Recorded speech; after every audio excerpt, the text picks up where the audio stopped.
Menarik 10.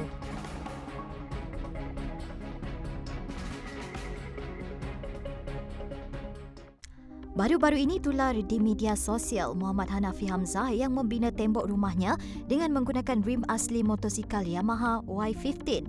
Gambar-gambar tersebut sangat menarik perhatian warganet.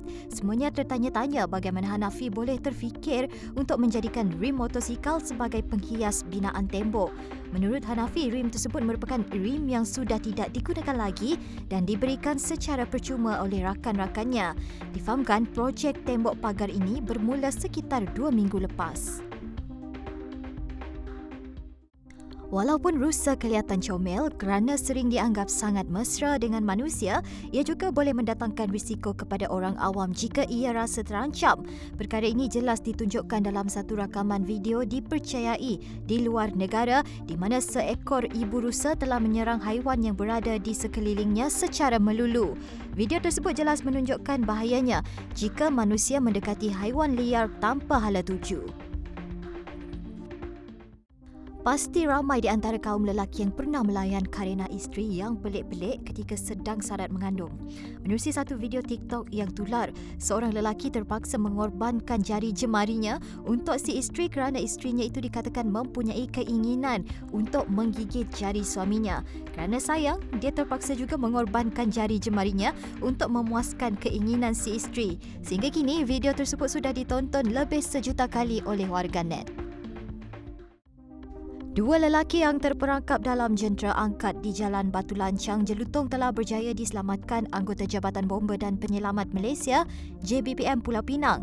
Dua lelaki berusia 18 dan 26 tahun itu terperangkap dalam jentera tersebut ketika melakukan kerja pemasangan lampu jalan.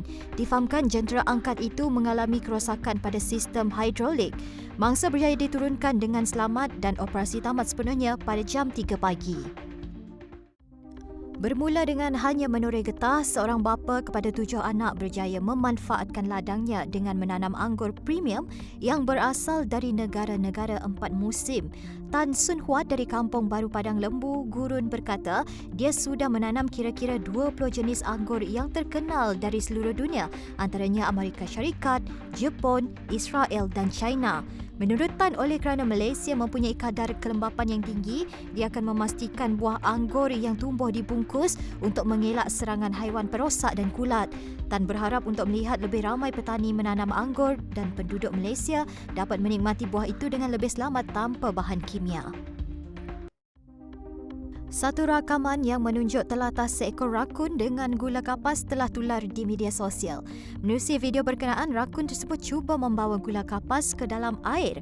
Namun kerana sifat gula kapas yang cair selepas terkena air, gula kapas yang diambil rakun itu terus lesap daripada genggamannya. Rakun tersebut kemudian dilihat seakan-akan menggelabah dan terkapai-kapai mencari gula-gula kapasnya yang hilang itu, namun tidak dijumpai. Mayat seorang kanak-kanak lelaki yang dibaham buaya ketika memancing bersama bapa dan adiknya di Kalimantan telah ditemui masih sempurna dalam perut reptilia itu.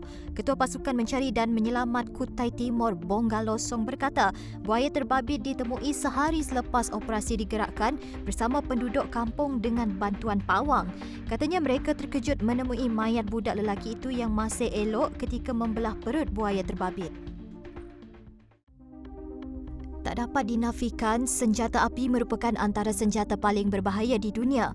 Dengan kecepatan pelurunya, mustahil untuk kita melihat ia bergerak di udara, melainkan selepas ia memberi impak pada sasaran.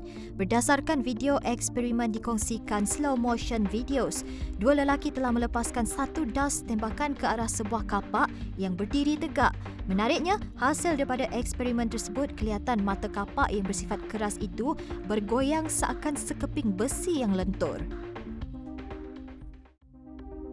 Sebuah syarikat di UK telah mencetuskan kontroversi kerana menjual botol kaca yang diisi dengan udara segar berharga RM427.77 bagi setiap botol.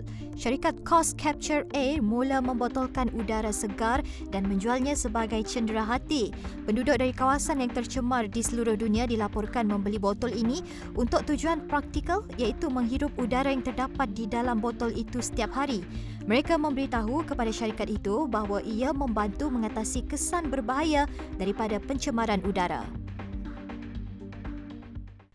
Ia adalah satu detik bermakna apabila seorang bayi yang mengalami masalah pendengaran sejak lahir mula mendengar suara ibunya buat pertama kali.